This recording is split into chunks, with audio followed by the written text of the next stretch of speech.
इस बीच आज की एक और बड़ी खबर उत्तर प्रदेश से, जहां यूपी के मुख्यमंत्री योगी आदित्यनाथ ने कहा है कि सनातन पर राजनीतिक इस्लाम ने सबसे ज्यादा हमला किया है। आरएसएस के कार्यक्रम में उत्तर प्रदेश के मुख्यमंत्री योगी आदित्यनाथ ने कहा कि हमारे पूर्वज राजनीतिक इस्लाम के खिलाफ लड़े। योगी ने कहा कि धर्मांतरण का आरोपी छांगुर राजनीतिक इस्लाम का उदाहरण है। योगी आदित्यनाथ ने हलाल सर्टिफिकेशन पर पाबंदी की बात पर जोर दिया। सीएम ने कहा कि हलाल सर्टिफिकेशन से मिलने वाला हजारों करोड़ रुपया आतंकवाद, धर्मांतरण और लव जिहाद में खर्च होता है। देखिए रिपोर्ट। आप जब कोई सामान खरीदते हैं तो सामान खरीदते समय एक चीज जरूर देखिए, क्या उसमें हलाल सर्टिफिकेशन तो नहीं लिखा हुआ है। यूपी के मुख्यमंत्री योगी आदित्यनाथ ने एक बार फिर हलाल सर्टिफिकेशन पर सवाल उठाया है। कहा है कि इससे मिला पैसा आतंकवाद को बढ़ाने में जाता है।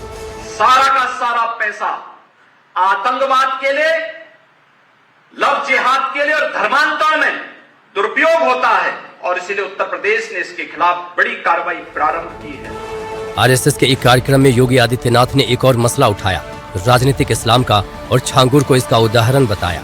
इस्लाम वही है जो छांगुर के रूप में डेमोग्राफी को चेंज करके राष्ट्र माता के टुकड़े टुकड़े करने की मंशा के साथ कार्य कर रहा है। बिहार चुनाव की गहमा गहमी के बीच योगी आदित्यनाथ के ये बयान सियासत में भी नई हलचल मचाएंगे, ये तय है। चलिए अब समझ लेते हैं कि हलाल सर्टिफिकेशन मामला आखिर है क्या। दरअसल आपको जानकारी दे दें, देखिए हलाल जिसका अर्थ है जो चीज प्रतिबंधित ना हो, यानी जिसकी इजाजत हो। अब हलाल शब्द हराम का उल्टा होता है। हलाल सर्टिफिकेशन को सबसे पहले 1974 में ऐसे मांसाहार के लिए शुरू किया गया था जिसे इस्लाम के तहत तय प्रक्रिया से हासिल किया गया हो, यानी झटका से ठीक उल्टा हलाल, जिसमें मवेशी को तुरंत मार दिया जाता है। 1993 में हलाल सर्टिफिकेट बाकी चीजों के लिए भी शुरू कर दिया गया। हाल में यह मामला तब उठा जब वंदे भारत ट्रेन में एक यात्री को चाय का पैकेट मिला जिस पर हलाल सर्टिफाइड लिखा गया था।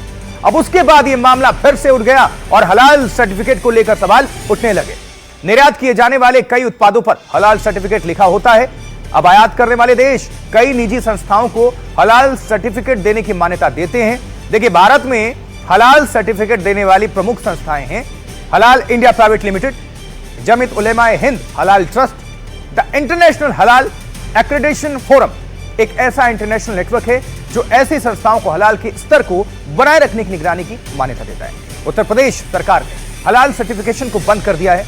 अब मुख्यमंत्री को भी आपने सुना, सरकार का कहना है यह चीजों की गुणवत्ता को लेकर भ्रम पैदा करता है। अब देखिए योगी आदित्यनाथ ने जो मुद्दा उठाया उस पर धर्म से लेकर सियासत तक की हस्तियों ने पक्ष विपक्ष में प्रतिक्रियाएं दी हैं। किसका क्या कहना है दोनों पक्षों को सुनवा देते हैं, सुने। योगी आदित्यनाथ जी महाराज के विचारों का समर्थन और सपोर्ट करता हूं और निवेदन करता हूं सभी भारत में रहने वाले लोगों से कि हलाल प्रोडक्ट किसी भी कीमत पे मत खरीदें। इस तरीके की भाषा का उपयोग भारतीय जनता पार्टी तभी करती है जब वो सारे मुद्दों से फेल हो चुकी होती है। आज की डेट में उत्तर प्रदेश में बेरोजगारी की पराकाष्ठा है। आज की डेट में एनसीआरबी के आंकड़े कहते हैं कि महिलाओं के प्रति अपराध उत्तर प्रदेश में नंबर 1 है।